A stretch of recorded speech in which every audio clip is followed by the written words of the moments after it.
No, já nevím. To asi neví nikdo úplně přesně, kolik absolventů se uplatní. Když jsem já vycházel ze školy, tak řádově po těch 10 letech jsme to odhadovali tak na 1/4. A teď se domnívám, že je to daleko méně, že to procento je daleko menší. Ročně vychází 600 studentů, 600 architektů vlastně končí studentů. A řádově je přes 3000 členů komory. Tak já se bojím, že to penzum je obrovský. Že z nich tak 10% se může uplatnit. Tak, ale pozor. To nic neříká. Jo, to číslo nic neříká. Je otázka, jak je školství nastavené, a vysoké školy nejsou primárně nebo nejsou jenom od toho, aby vychovávali budoucí profesionály v tom svém oboru. Oni mají spoustu dalších funkcí. Absolventů ročně 700, takže z toho jsem spočítala, že přibližně 150 by se jich mohlo uplatnit v tom oboru nebo v té oblasti, na kterou se ptáš. Já v té otázce čtu zakódovaný něco trošku jiného, a to je to, že myslím si, že architekti se podílejí svojí prací na velmi malé části stavebního trhu. Taky to nikdo neumí říct přesně, ale já myslím, že to budou jednotky procent.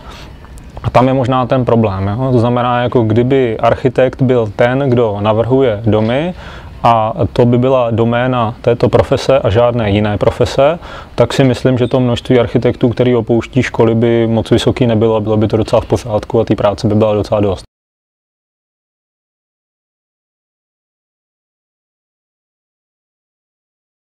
Samozřejmě dřív, když já jsem studovala, bylo to tak, že většina lidí přešla do té projekce, ale dneska už vidíme, že architekti chybí na spoustě míst. Chybí tam, kde se dělá strategické plánování, chybí na úřadech, ve státní správě, v samosprávě, ale chybí i v soukromém sektoru, v developerských společnostech, chybí ve školách, nejenom na vysokých školách, ale i na středních základních školách, kde by eventuálně vyučovali. I když to není, zase to tam tak potřeba není tak veliká, samozřejmě je to práce třeba na částečný úvazek, není to plný pracovní poměr. Já teďka pozoruju takový trend u studentů, u vlastních studentů v Liberci, kde učím, že oni sami během studia už si nacházejí to své místo budoucí praxe a ku podivu dost často to ani nesouvisí s architekturou. Myslím si, že v průběhu studia na vysoké školy architektury má člověk pocit, že existují pouze dvě možnosti, kterými se může vydat, a to je stát se zaměstnancem architektonické kanceláře anebo založit si svou vlastní. V tom případě existuje ještě třetí možnost, prvně si stát zaměstnancem a následně si založit tu vlastní. A mám pocit, že se vytváří takový dojem na těch školách, že to je jediná správná možnost a všechno ostatní je neúspěch. A já jenom můžu říct asi osobně, že jsem se svou vlastní činností snažil přispět k tomu, aby se ukázalo, že to tak není a že těch možností je víc. A pokud se říká jako ta druhá část otázky, kde by se mohly uplatnit, tak zase odpovím skoro všude, protože to vzdělání má určitě nějakou všeobecnou platnost, jak by mimochodem vysokoškolské vzdělání mít mělo. A ty schopnosti, pokud si je člověk nějak osvojí, tak si myslím, že mu umožňují vstoupit do různorodého množství profesí a není potřeba je vyjmenovávat, myslím, že si je každý dokáže představit.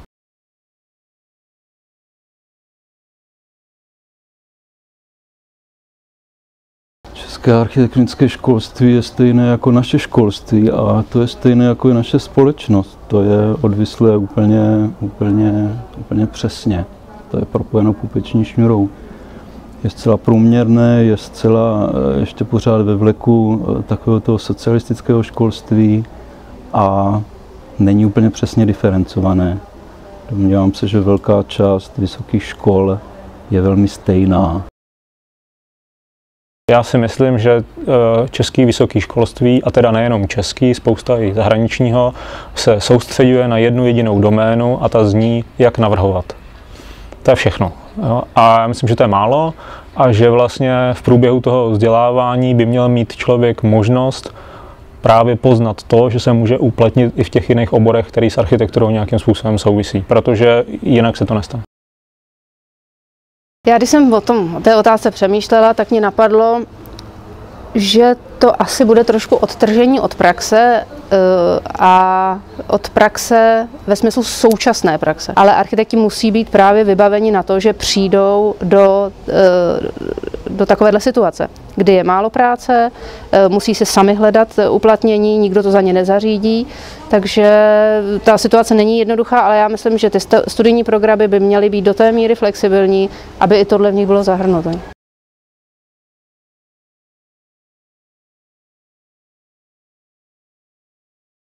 Architektonické školy čeká změna studijních plánů v tomto směru.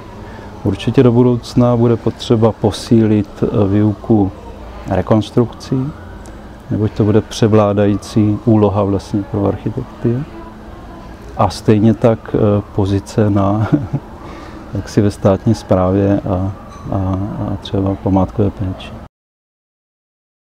Teoreticky ano, určitě existují jako fakt školy, ve kterých jsou i nějaké takovéhle předměty, ale myslím si, že to není opravdu jádro a naopak se setkávám s názory mnoha českých pedagogů a lidí, kteří jako vedou vysoké školy, kteří vlastně říkají, že těch, řekněme, 6 let, že to je i tak krátká doba na to, aby člověka vybavili těmi základními schopnostmi, jak navrhovat.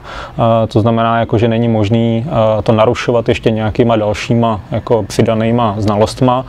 A já si myslím, že to je do určitý míry omyl a v tom jako vidím velký problém. A když se člověk podívá do studijních plánů asi jednotlivých škol, tak vlastně uvidí, že se chovají ty školy vlastně velmi konzervativně.